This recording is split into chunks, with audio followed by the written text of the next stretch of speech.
thank you for joining me. I want to do a small vlog about support groups.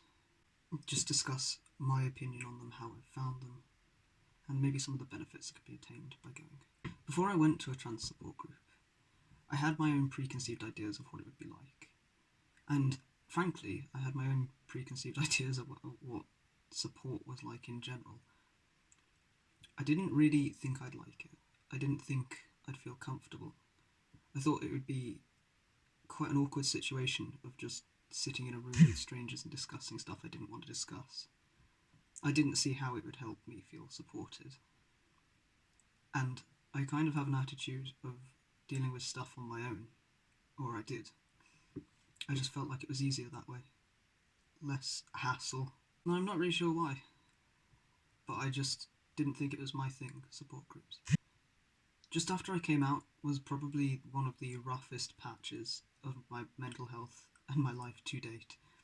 I had an entire existential crisis, identity crisis.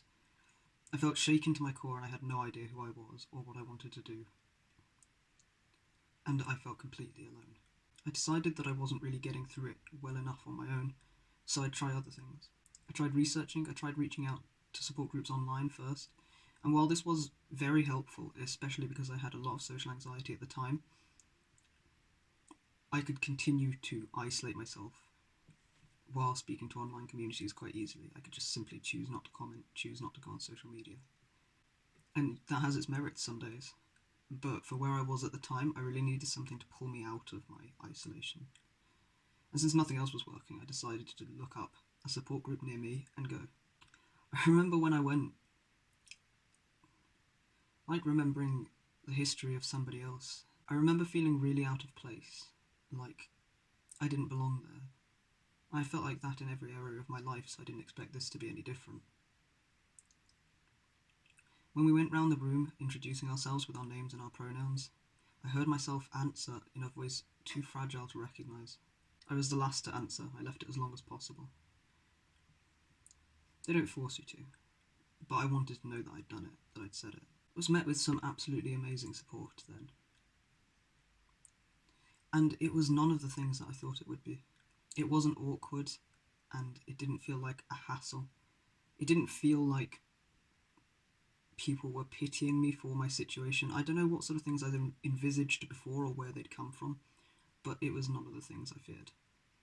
It was just a bunch of people, really, really awesome people, that were in the same situation as me. We all had a lot of common ground. We all understood one another's experiences much better than any social situation I'd been in before. And I didn't feel alone anymore. Suddenly I felt like I had better language to describe what I was going through.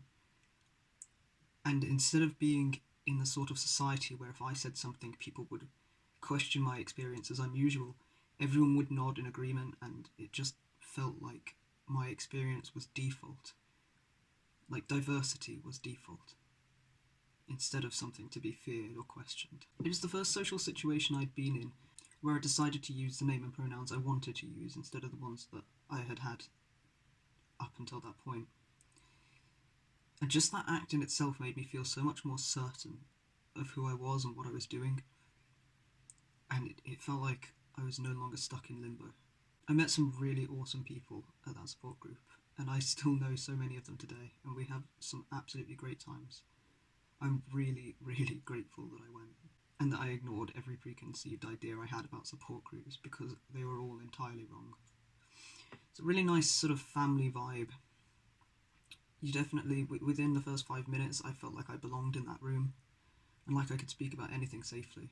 The people there were all really caring, really considerate. It's an environment where it's okay to feel the way I did, and I don't think I expected that.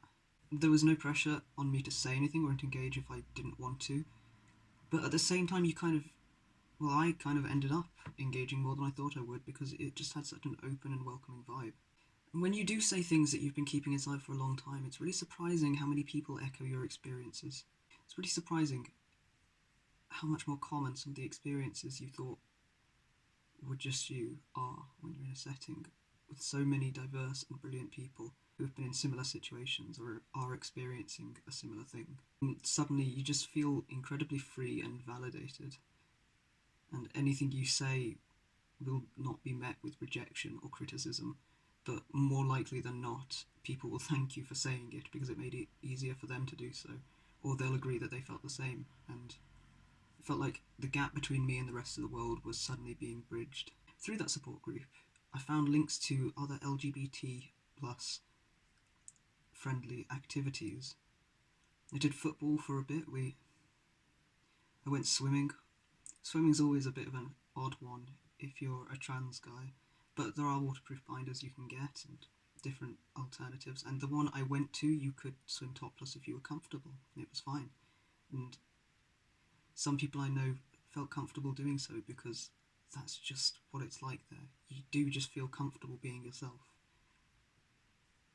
There's not a breath of judgment around you. You might find activities to things that you've wanted to do, or things that you never knew you wanted to do but suddenly find incredibly interesting. Another good positive you can take from it is that it's a really good situation to experiment with your name and pronouns and with your identity, with yourself. You can go there and reinvent yourself as whoever you feel you are inside, whoever you need to be, without the pressure of having to pretend to be someone else. And if that's what you're used to, then it's just an incredibly liberating experience. And to know that you'll be safe doing so gives you a really welcoming environment to explore your identity comfortably and to find how you want to express yourself and who you are. Very unsurprisingly, a positive you can get from it is support. You know, possible resources and information and experiences that could help you know what you want to do in your transition and help you find ways to achieve it, point you in the direction of where to go. It was after I went there that I was advised by somebody at the meeting to get my doctor to refer me to a gender identity clinic. I don't know how long it would have taken for me to do that myself, but because they informed me about the ridiculously long waiting lists, I kind of made myself do it, and I don't know if I would have done it half as quickly without them, and I wouldn't be nearly as close to being myself today if I hadn't done that. It can also just give you people to talk to if you're going through a lot, and a place to express these things. A lot of support groups often have topics each meet, so that can be really helpful if there's something specific you want to learn about. And it helps you find a place and a way to get involved with the community. And the sense of community is incredible. Absolutely incredible. So despite what I initially thought before I'd ever gone to one, support groups are amazing. Absolutely something that I would recommend going to and trying. If you're struggling, if you're questioning your identity, you don't have to necessarily have come out as trans, just if you want to explore that element of yourself and if you want a safe place to do so. I definitely recommend checking out any support groups local to you. Like me, you might be really, really surprised about the immense amount of beneficial things you get out of it.